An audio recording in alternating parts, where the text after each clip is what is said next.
Vocês sabiam? Eu não sabia, tá? Eu vou falar que eu não sabia, mas eu aprendi. Na verdade, eu já tinha ouvido falar um tempo atrás. Nunca tinha eh, lido a fundo, né? Mas eu sabia que o estado do Espírito Santo era um dos grandes produtores de café. Inclusive, a cotação do café Conilon do Brasil para o Brasil inteiro sai aqui do estado, né? Só que eu já sabia disso, só que eu não sabia que ele é o segundo maior produtor de café do país. Só perde para o estado de Minas Gerais. Eu falei, que interessante. E aí eu fui pesquisar algumas coisas, né? Não só sobre isso. Por exemplo, também, eu também não sabia, que o nosso estado é o maior produtor e exportador de mamão do país. E eu também não sabia. E uma outra curiosidade que eu também não sabia. O estado do Espírito Santo é o maior produtor mundial de pimenta do reino. 60% da produção do país sai daqui. E eu não sabia. Uma especiaria, né? Que é produzida aqui no Espírito Santo. E fora isso, né, outras frutas, né, da agricultura é muito forte no nosso estado. Tem uma representatividade significativa na riqueza que é produzida aqui. E por que eu fui estudar sobre isso? Por conta do texto que nós vamos ler agora em João, capítulo 15. Nós estamos falando de bênção, de exaltar a Deus, né? Cantamos diversas músicas aqui, exaltando, glorificando o nome do Senhor e dando continuidade nessa ideia de glorificar a Deus, é que eu fui estudar um pouquinho. E olha que texto interessante que nós vamos meditar, a partir do versículo 1. Eu sou a videira verdadeira, e o meu pai é o lavrador. Todo ramo que estando em mim não der fruto, ele o corta. E todo o que dá fruto, ele limpa, para que produza mais fruto ainda. Vocês já estão limpos por causa da palavra que lhes tenho falado. Permaneçam em mim, e eu permanecerei em vocês.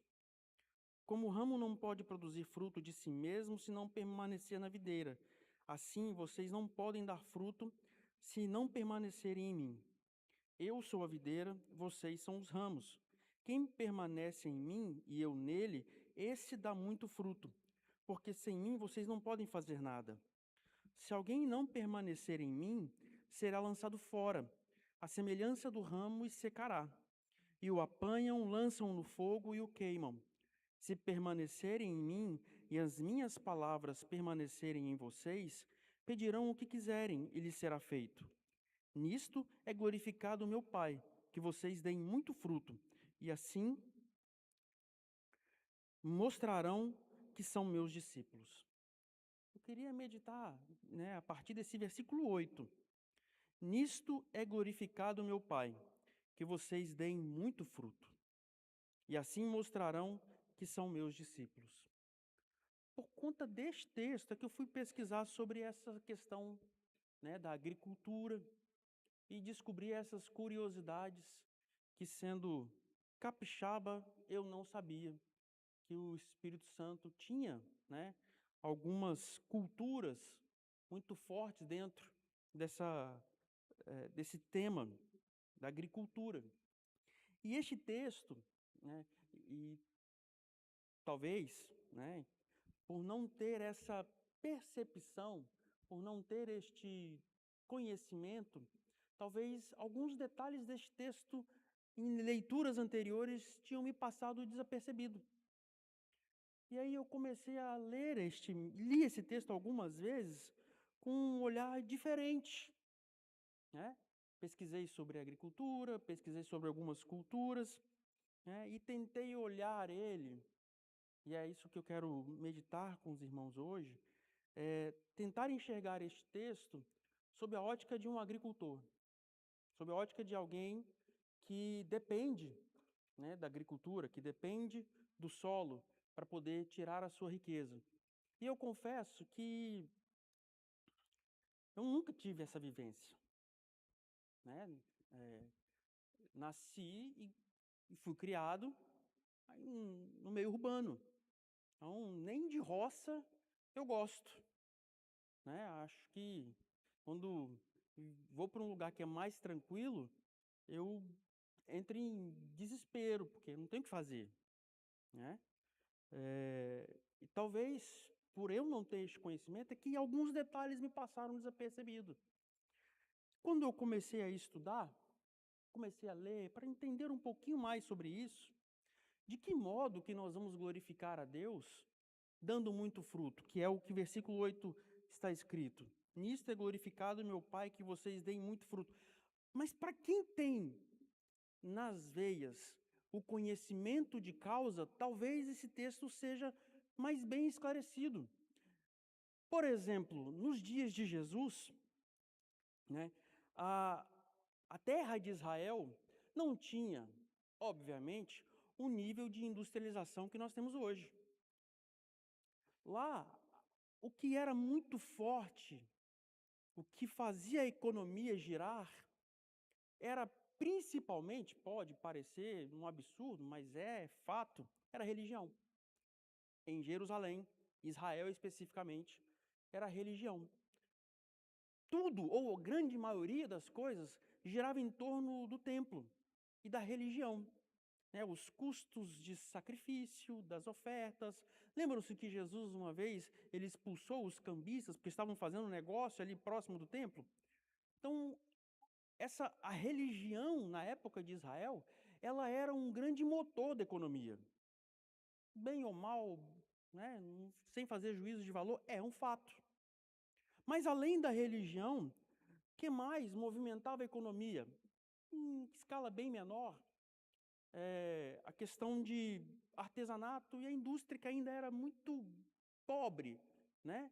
Mas tecidos, tapetes, cerâmica, né? Essas utensílios também tinham uma participação na economia dessa época.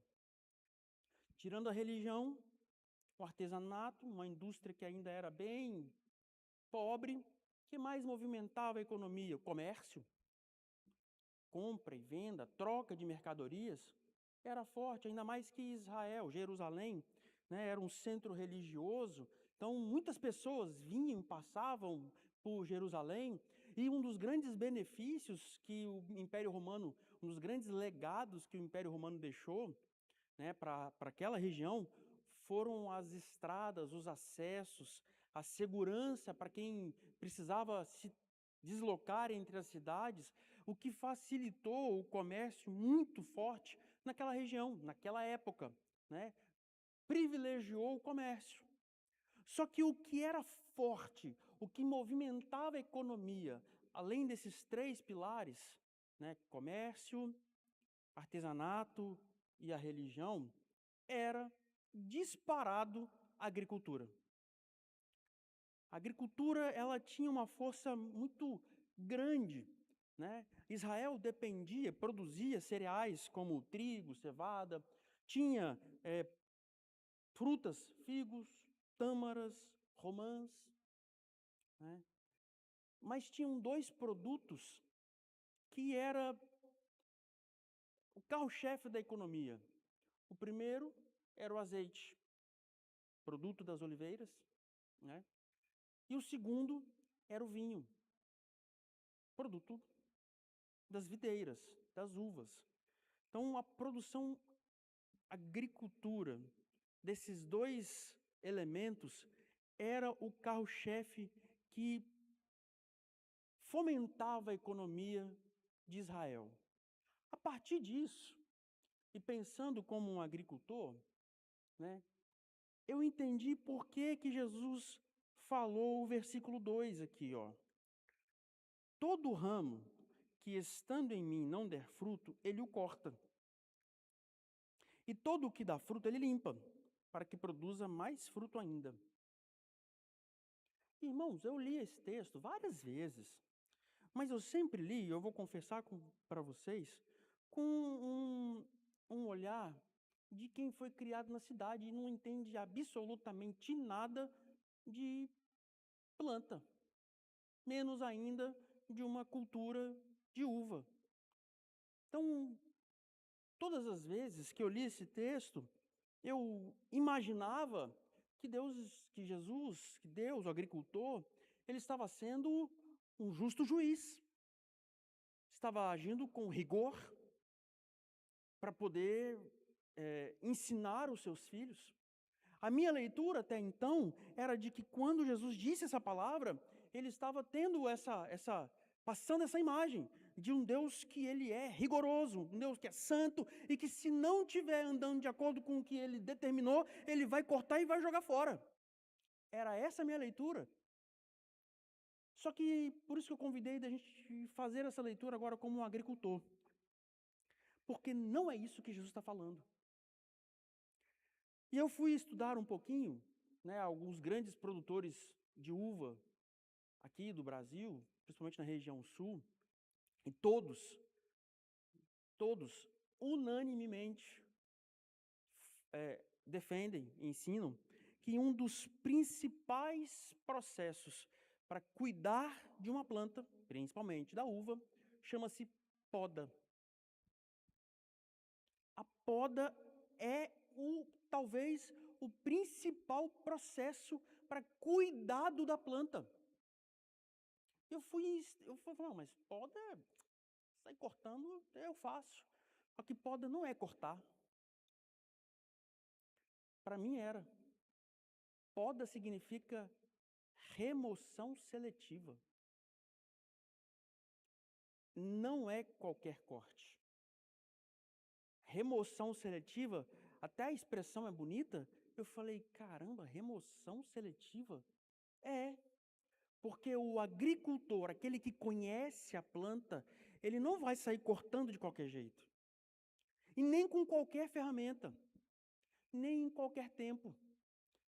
A poda, ela precisa ser feita seguindo um passo a passo. Ela tem que ser feita de forma cuidadosa. E aí eu já tenho um primeiro aprendizado como um agricultor lendo esse texto. Jesus não está apresentando aqui um Deus que é rigoroso, um Deus que é santo, santo, santo, e que se pisar fora da linha ele vai agir com justiça. Não é isso. Ele está apresentando aqui um Deus que é amoroso, atencioso, cuidadoso. A poda é uma remoção seletiva. Ele vai olhar a planta, ele vai olhar a sua vinha e vai ver o que precisa ser feito e vai usar a ferramenta adequada. Para os grandes produtores, inclusive, as ferramentas têm que ser esterilizadas para poder não ferir a planta. Mas a poda já não é um ferimento? Pois é, eu aprendi que não. E olha que coisa interessante, que eu fico imaginando, comecei a imaginar e quero compartilhar com vocês, que não é assim na nossa vida. Duas coisas me chamaram a atenção quando eu falo sobre essa questão da poda, quando eu comecei a estudar sobre essa questão da poda. A primeira é que nós fazemos isso na nossa vida. Às vezes nem percebemos. O quê? Corte não, remoção seletiva. Porque quantos de nós, ao longo da nossa vida, removemos da nossa rotina, do nosso convívio, amizades que já não faziam mais sentido? Mudamos comportamentos que hoje, ou com o passar do tempo, deixaram de ser adequados.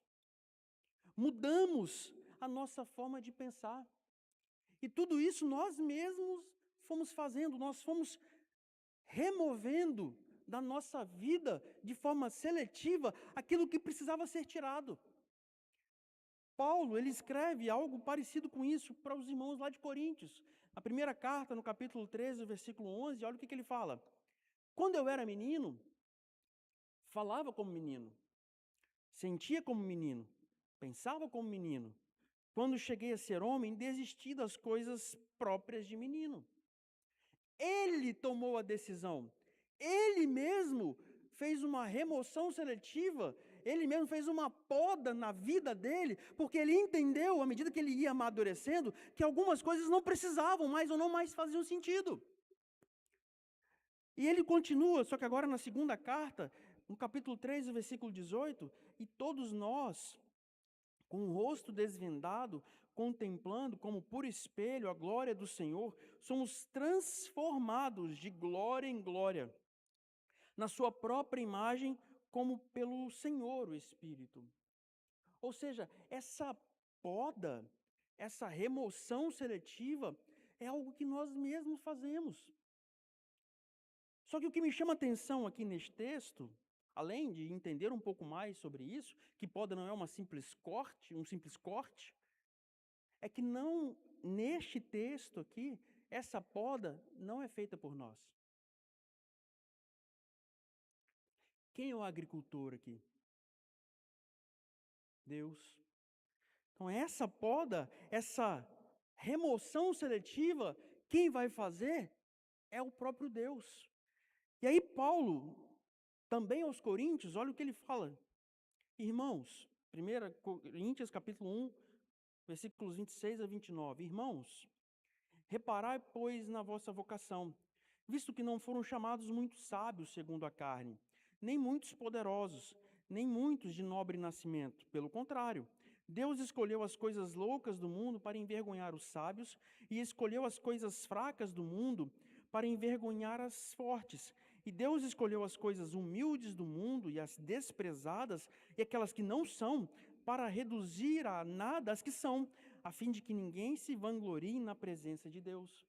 Ou seja, essa remoção seletiva neste texto, quem faz é o agricultor. Por mais que nós, na nossa jornada, no nosso processo de amadurecimento, a gente vai identificando essas coisas que precisam ser tiradas, neste texto, nesta vinha que é Jesus, é o agricultor quem faz a poda. Então, quem seleciona o que precisa ser tirado é Deus.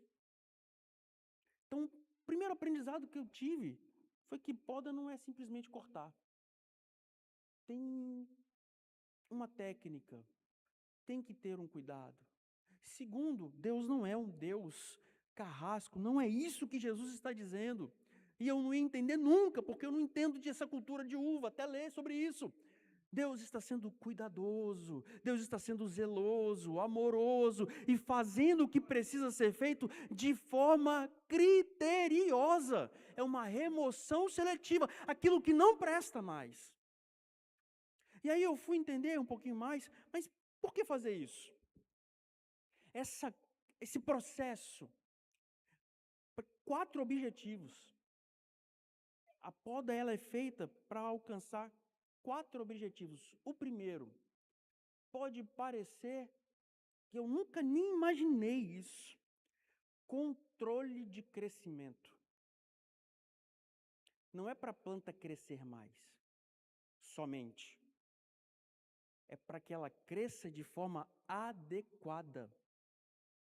E eu fui entender que acontece no plantio de uvas que muitas vezes o agricultor, ele corta do ramo, do galho, um cacho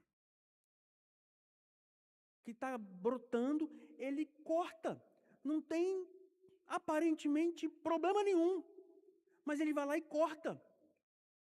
Para quê?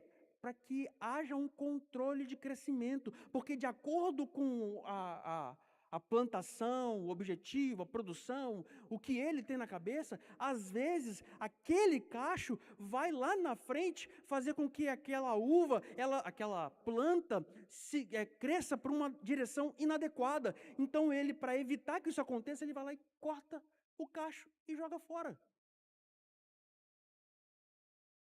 Controlar o crescimento. Eu falei, não é possível que Deus faz isso. Gênesis, capítulo 13, versículo 11. Então Ló escolheu para si toda a campina do Jordão e partiu para o oriente. Separaram-se um do outro. Este texto aqui é uma poda, uma seleção, né, uma remoção seletiva que Deus estava fazendo para controle de crescimento. Ló e Abraão estavam caminhando juntos. Só que chegou um momento que os dois começaram a crescer tanto, Deus estava abençoando os dois de forma tão maravilhosa, que eles não tinham mais espaço para crescer juntos. Os seus trabalhadores, os pastores que eles tinham, começaram a brigar por espaço, para que eles pudessem alimentar os rebanhos. Eles estavam tão grandes, que não tinha mais espaço para crescer. E o que precisava ser feito aqui? Uma poda. Para quê? Para controlar o crescimento. Havia necessidade de Deus entrar e fazer uma seleção, uma remoção.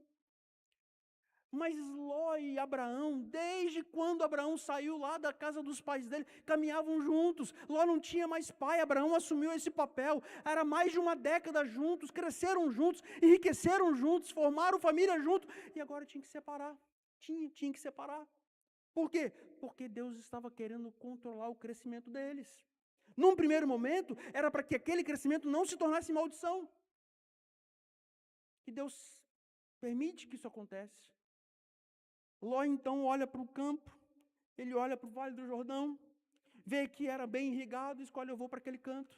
Abraão: tudo bem, pode ir, não quero conflito com você, vai.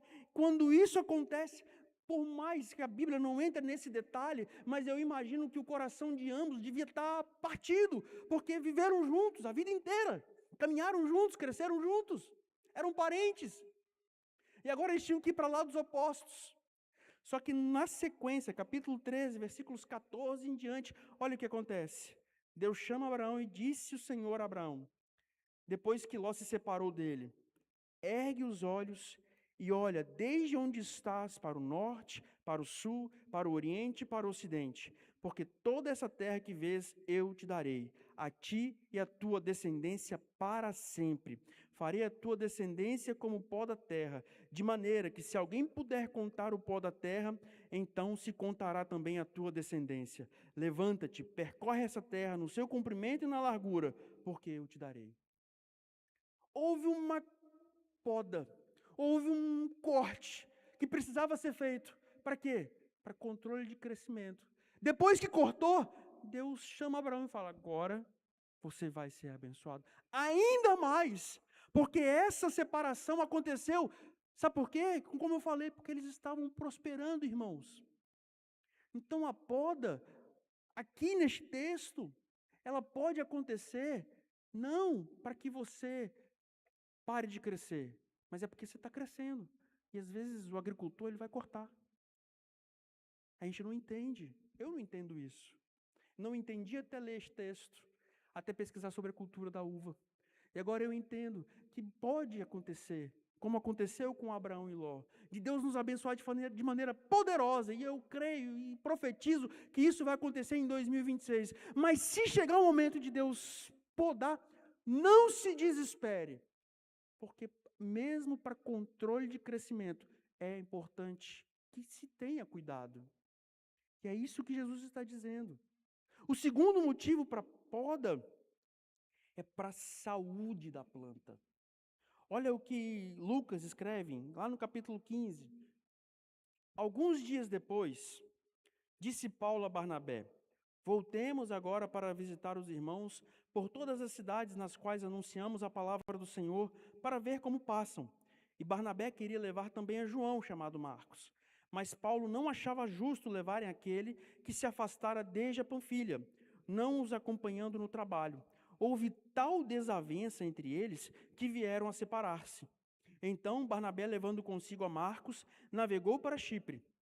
Mas Paulo, tendo escolhido a Silas, partiu encomendado pelos irmãos à graça do Senhor e passou pela Síria e Cilícia, confirmando as igrejas. Se o primeiro é para controle de crescimento, o primeiro motivo de uma poda, o segundo é para a saúde da planta. Aqui, Paulo e Barnabé tinham um mesmo objetivo: pregar o evangelho. Eles tinham a mesma energia de passar pelas cidades confirmando tudo que Deus tinha feito. Só que eles tinham uma desavença. Um queria uma coisa, outro queria outra. Não tenho dúvida que se eles caminhassem juntos, eles iriam ficar doentes. Porque um ia olhar para a cara do outro, não estou de acordo com isso. Paulo, não quero levar João Marcos. E Barnabé falou, não, tem que levar. Não, mas eu não concordo, porque ele abandonou a gente lá atrás. Quando o cerco apertou, ele deu no pé. Agora que a gente está caminhando, ele quer voltar. Não, não quero ele não. E se eles continuassem juntos, alguma coisa de errado ia acontecer. Então, qual foi a melhor decisão? Tinha que ter uma poda seletiva, tinha que ter uma remoção seletiva, tinha que ter um corte aqui para a saúde da planta, para que os dois pudessem caminhar e fazer a obra de Deus de forma saudável. E por mais que esse conflito pareça assim ser algo absurdo, dois grandes homens de Deus, e a ponto deles se separarem, para pensar. Se os dois caminham na mesma direção, o evangelho chegaria apenas na direção que os dois caminhassem. A partir do momento que há essa poda, os dois caminham para direções opostas. E o evangelho caminha para cá e para lá. Dobrou, duplicou o alcance do evangelho. Porque se os dois iam para o mesmo lado, agora vai um para cada lado, e o evangelho então dobra a sua capacidade de alcance. Foi o que aconteceu. E foi tão maravilhoso que Paulo, lá na frente, ele escreve a Timóteo, lá no 2ª carta, capítulo 4, versículo 11, ele fala o seguinte, somente Lucas está comigo. Toma consigo Marcos e traze-o, porque para mim ele é muito útil no ministério. No primeiro momento, foi preciso cortar. Para quê? Para que houvesse saúde. Lá na frente, o próprio Paulo, como nós falamos aqui, ele foi amadurecendo e entendendo que aquilo que o fazia mal lá atrás, agora era um instrumento de valor e fazia muito bem para ele. Às vezes nós não entendemos quando o agricultor nos tira algo que parece ser bom. Mas Ele está cuidando de nós, Ele está cuidando da nossa vida, Ele está olhando para a nossa saúde e para o bem da nossa vida. Muitas vezes Ele remove alguma coisa que a gente às vezes não entende no começo, mas lá na frente a gente vai entender e vai olhar, realmente Deus é maravilhoso. Ele cortou quando eu não precisava e agora que eu preciso está comigo e é muito útil no ministério. O terceiro motivo, que eu achava que era para isso, mas é só o terceiro motivo, a poda, aí sim, depois que eu controlo o crescimento, depois que eu cuido da saúde da planta, aí sim eu estimulo a produção. Então a poda para aumentar a produção também acontece. Por isso que às vezes a gente, como eu falei, um agricultor vai lá e corta um cacho que não tem nada. É porque ele está pensando que se ele corta um agora, lá na frente, aquele galho vai suportar 3, 4 cachos. Então é melhor cortar um agora, porque lá na frente ele esteja mais forte e consiga produzir mais frutos. Paulo escrevendo aos irmãos da Galácia, lá em Gálatas. Quando, porém, Pedro veio a Antioquia, resisti-lhe face a face, porque se tornara repreensível. Com efeito, antes de chegarem alguns da parte de Tiago, comia com os gentios. Quando, porém, chegaram, afastou-se, e por fim veio a apartar-se, temendo-os da circuncisão. E também os demais judeus dissimularam com ele, a ponto de o próprio Barnabé deixar-se ser levado pela dissimulação deles. Quando, porém, vi que não procediam corretamente segundo a verdade do Evangelho, disse a Pedro, na presença de todos, se sendo tu judeu, vives como gentio e não como judeu, por que obriga os gentios a viverem como judeus? Aqui, um outro cenário que eu fiquei maravilhado. Paulo repreende quem aqui? Por hipocrisia. Pedro. Mas por que ele faz isso? Por que ele faz essa poda? Por que ele faz esse corte? Pensando no bem, no crescimento do reino, para que dê bons frutos. Ele não estava agindo de forma adequada, ele estava sendo hipócrita. Paulo, então, chama a atenção de Pedro da frente de todo mundo. Com qual objetivo? Desmoralizar o apóstolo, o discípulo de Cristo? Envergonhar ele? Não. O objetivo era fazer com que ele desse mais frutos. O objetivo era fazer com que Pedro tivesse entendimento que daquela forma ele poderia até produzir alguns frutos para o reino, mas se ele se consertasse e entendesse que o comportamento dele não era adequado, ele produziria ainda mais frutos para a glória de Deus. Olha o que Pedro escreve lá em 2 Pedro, capítulo 3, versículos 14 e 15. Por essa razão, pois, amados, esperando estas coisas, empenhai-vos por serdes achado por ele em paz, sem mácula e irrepreensíveis, e tende por salvação a longanimidade de nosso Senhor, como igualmente o nosso amado irmão Paulo vos escreveu, segundo a sabedoria que lhe foi dada. Mais tarde, este discípulo que foi repreendido publicamente, refere-se a Paulo, ao amado irmão Paulo. Porque a poda, a remoção seletiva, foi para crescimento, foi para que ele pudesse dar mais frutos, foi para que ele entendesse que daquele jeito ele até poderia frutificar, mas se ele se consertasse, ele frutificaria ainda mais. Quantas vezes o agricultor faz isso? Não é para que nós passamos vergonha, não é para que a gente fique parado, não é isso, é para que nós possamos produzir mais frutos, é para que nós possamos ser uma árvore frondosa, uma videira que consiga suportar cachos e mais cachos de uva. É por isso que ele fez isso. E o quarto objetivo, além de controlar o crescimento, saúde da planta, estimular a produção, muitas vezes, o agricultor ele vai cortar, ele vai fazer uma poda para a segurança da planta. 1 Coríntios capítulo 5, versículos 3, 4 e 5. Eu, na verdade, ainda que ausente em pessoa, mas presente em espírito, já sentenciei, como se estivesse presente, que o autor de tal infâmia seja, em nome do Senhor Jesus, reunidos vós e o meu espírito, com o poder de Jesus, nosso Senhor, entregue a Satanás, para a destruição da carne, a fim de que o espírito seja salvo no dia do Senhor. Paulo está recomendando uma exclusão. Paulo está recomendando que um irmão seja retirado da comunhão por conta de pecado. Qual o objetivo? Segurança. Para que a igreja de Corinto, para que os irmãos não fossem contaminados por aquele tipo de prática. Para que eles não tivessem influência por aquele tipo de pecado.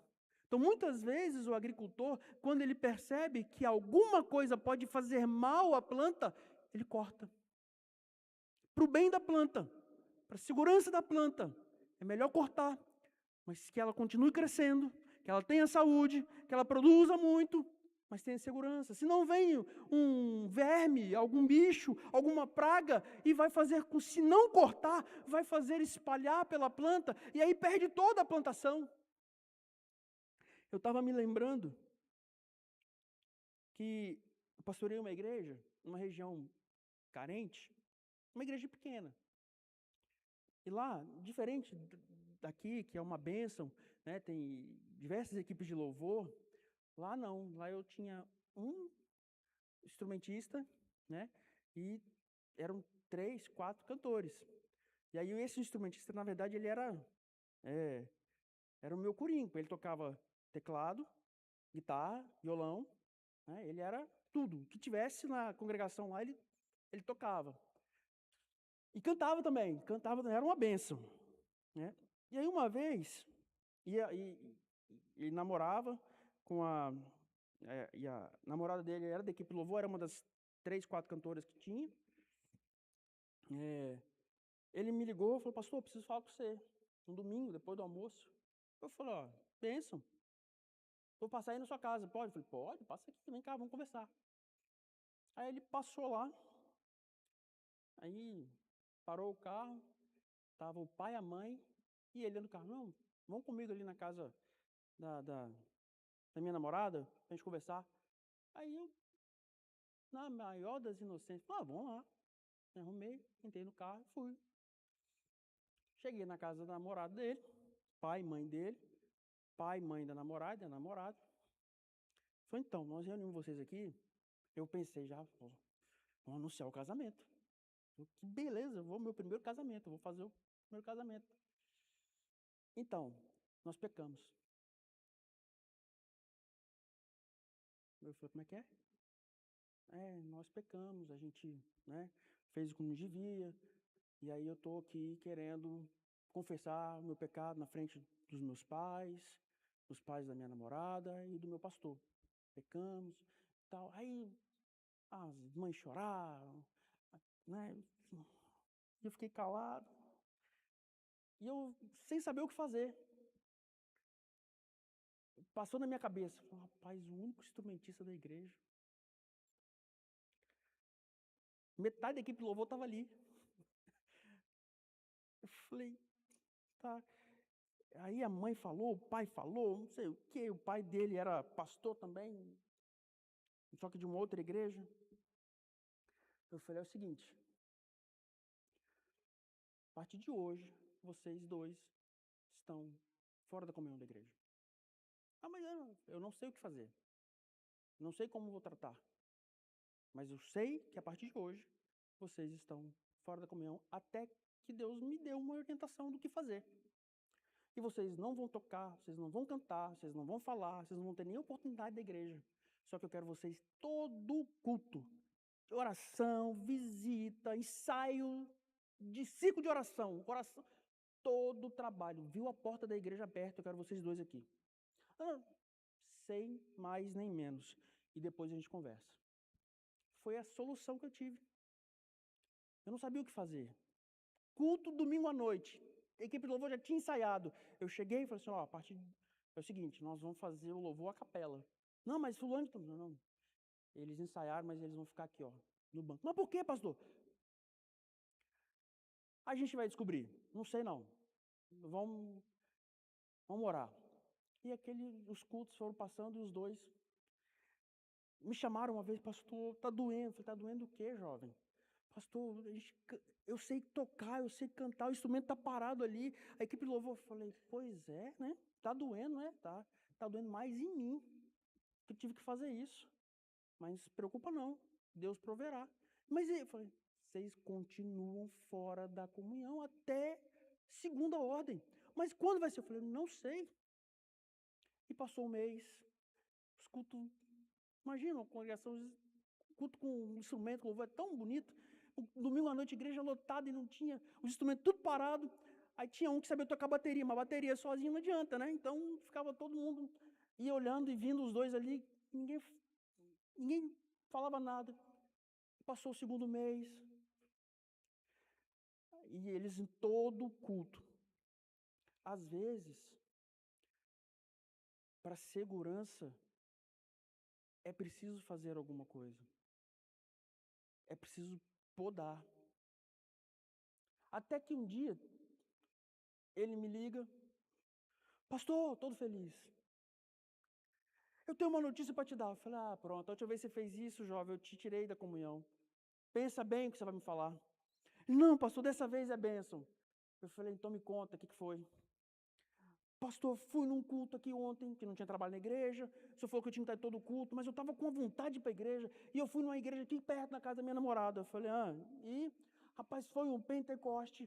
Foi uma coisa tão maravilhosa. Pastor, eu fui batizado com o Espírito Santo. Eu falei, foi. Falei, que bênção. E pastor, eu falei, então eu vou te dar uma notícia melhor ainda. Eu o quê? A partir de amanhã, isso é no sábado à noite. A partir de amanhã você volta à comunhão e você vai tocar. Eu quero que você faça o melhor louvor na igreja. Ele, mas por quê? Eu falei, rapaz, se Deus te perdoou, você foi batizado com o Espírito Santo, quem sou eu para te manter fora da comunhão? A partir de amanhã você volta e nunca mais você faz isso. Irmãos, ele tomou juízo, fez as coisas certas, casou, formou família, hoje é uma bênção, mas foi preciso, para segurança, cortar. Muitas vezes acontece isso conosco, Deus faz isso conosco, a gente não entende. Mas o processo de poda é para controlar o crescimento, é para trazer saúde, é para aumentar a produção, é para cuidar da gente, é para nos dar segurança. Muitas vezes Deus está removendo alguma coisa para nos proteger. Muitas vezes Deus está removendo alguma coisa para que nós possamos continuar na caminhada. Só que para finalizar, beleza, entendemos o que é poda. Entendemos que tem o seu objetivo. Mas eu posso cortar em qualquer época? Pois é, não pode. Israel, o inverno, esta época do ano que nós estamos aqui no verão, lá é inverno. Dezembro, janeiro, fevereiro. A temperatura média lá, entre 12 e 14 graus nesta época do ano. Podendo, em alguns lugares, chegar a 5, 6 graus. Depois vem a primavera, março, abril e maio, que as temperaturas variam entre 20 e 30 graus. O verão, junho, julho e agosto, as temperaturas ficam em média 32, 35 graus. Os locais onde a cultura da plantação de uva pode chegar até 49 graus, que é a região do Negev, por exemplo. E depois vem o outono, em que as temperaturas ficam mais amenas de novo, entre 20 e 30 graus. Por que eu fui estudar sobre isso? Porque não é em qualquer época que se corta. Na verdade, vou corrigir. Existem técnicas.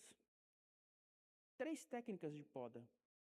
A primeira, a mais recomendada, que é a poda tradicional, é feita no inverno. E eu fui estudar por que é feita no inverno. Porque as plantas, elas meio que adormecem. E o corte, a poda, faz com que a planta, vou usar essa expressão para entender, sofra menos. E eu fiquei imaginando como Deus é bom. E eu achando aqui que ele era um Deus carrasco, porque ele simplesmente corta e joga fora. Não, ele cuida até do momento em que ele faz a poda. E que momento que ele corta? No inverno.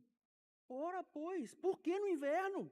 Porque é onde a planta está mais sensível, está adormecida, e aquela poda vai doer menos. Trazendo para a nossa vida, às vezes o inverno representa os momentos de aflição, os momentos de luta, os momentos de dificuldade. E já pararam para pensar que às vezes, nesses momentos que as coisas pioram ainda mais, eu fui entender. É Deus cuidando da gente, porque a gente já está passando por dor. Quando Ele está tratando a gente, nesses momentos, a poda, ela dói menos. A planta sente menos e já está adormecida pelo inverno. Então Deus aproveita o momento e faz o que precisa. Para quê? Para quando chegar o outono, a planta possa continuar a crescendo, voltar a crescer e dar frutos. Eu falei, meu Deus, como o Senhor é bom, e eu achando que o Senhor ia simplesmente cortar, porque é mal, não, porque Ele está cuidando da nossa vida. Então, quando nós estivermos passando por momentos difíceis, e a situação piorar um pouco mais, não é porque Ele nos abandonou, é porque Ele está fazendo o que precisa ser feito tudo de uma vez, para quando nós passarmos por aquele período, está pronto para crescer, para frutificar, para multiplicar. Já fiz tudo de uma vez, agora cresce, meu filho, agora dê fruto, agora voa. É isso que Deus está dizendo. Só que Ele também pode cortar, e aí, Ele pode cortar no verão. Pode cortar no verão. E por que Ele faz isso? Porque quando Ele corta no inverno, olha que interessante. Quando a poda é feita no inverno, o agricultor está pensando na qualidade. Quando a gente está na luta, que as coisas ficam mais apertadas, Deus está nos passando pelo fogo, é para que nós tenhamos mais qualidade. E quando Ele corta no verão? É quantidade. Quando a poda é feita no verão, o agricultor está pensando na quantidade. Por quê? Porque quando ele faz isso no verão, a planta vai frutificar o ano inteiro. Deus é tão maravilhoso que Ele escolhe o momento certo, dependendo do propósito que Ele tem na minha e na sua vida. Ele pode cortar quando nós estivermos passando por luta, pensando em nos transformar e nos trazer qualidade, ou quando Ele tem um chamado, uma obra, um ministério, Ele vai cortar em qualquer época, para que nós possamos passar o ano inteiro frutificando para Ele, glorificando o nome dEle e cumprindo o que nós lemos aqui no versículo 8. Nisto é glorificado meu Pai, que vocês deem muito fruto. Então, Deus é tão maravilhoso.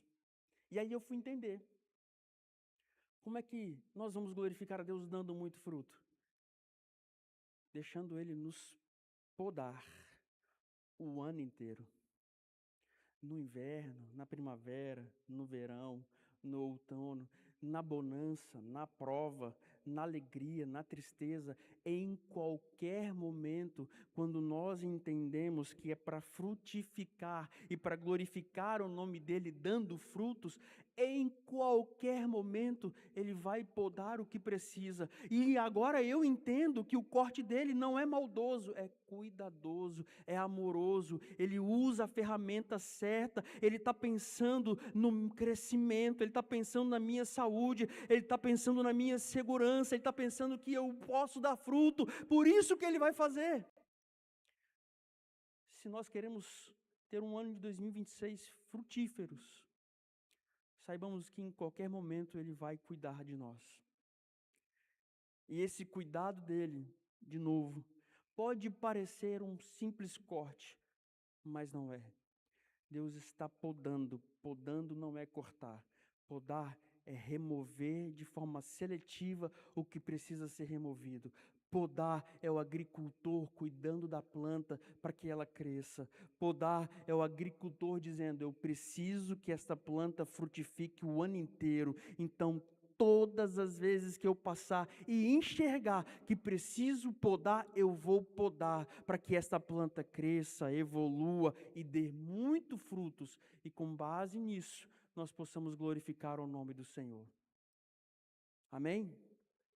Eu queria fazer uma oração. Que oração? Uma oração que nós possamos ser como essa videira que Jesus disse, que possamos glorificar a Deus ao longo do ano, produzindo muitos frutos. Mas a minha oração agora é com base no que nós falamos, é uma oração com entendimento, para que nós possamos frutificar o ano inteiro. A poda vai acontecer em qualquer época, seja na bonança, seja na alegria, na tristeza. Mas, ao mesmo tempo que isso é um alerta, é um alívio. Porque poda não é corte, poda é cuidado, poda é atenção, poda é carinho do agricultor com a planta. Eu queria fazer essa oração. E se você tem essa mesma disposição que eu tenho, eu queria que você colocasse de pé, para que nós possamos orar.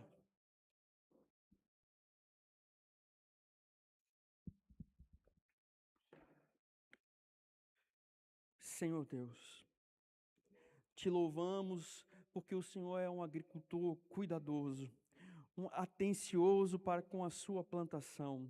E nós, ó Deus, como vinhas desta sua plantação, nos colocamos diante do Senhor, com os nossos corações abertos, para que possamos glorificá-lo este ano, dando muitos frutos, entendendo, ó Deus, que para isso o Senhor pode a qualquer momento vir cuidar da nossa vida, vir cuidar dessa plantação que é tua, podando, mas hoje nós entendemos que essa poda não é cortar, pelo contrário, entendemos que é o Senhor cuidando da nossa vida, para nos dar mais saúde, para direcionar o nosso crescimento, para nos trazer segurança, para nos fazer multiplicar de maneira maravilhosa. Então, Deus, nós nos colocamos diante da Tua presença e queremos glorificar o Senhor, dando muitos frutos. Cuide da nossa vida, da forma como o Senhor achar achar que melhor, a hora que precisar, de modo que esta palavra se cumpra e possamos de fato multiplicar, que possamos de fato, ó Deus, glorificar o teu santo nome, dando muitos frutos ao longo deste ano, no nome de Jesus, ó Deus. Essa é a nossa oração e nós te agradecemos no nome de Jesus. Amém. Glória a Deus. Amém. 2026.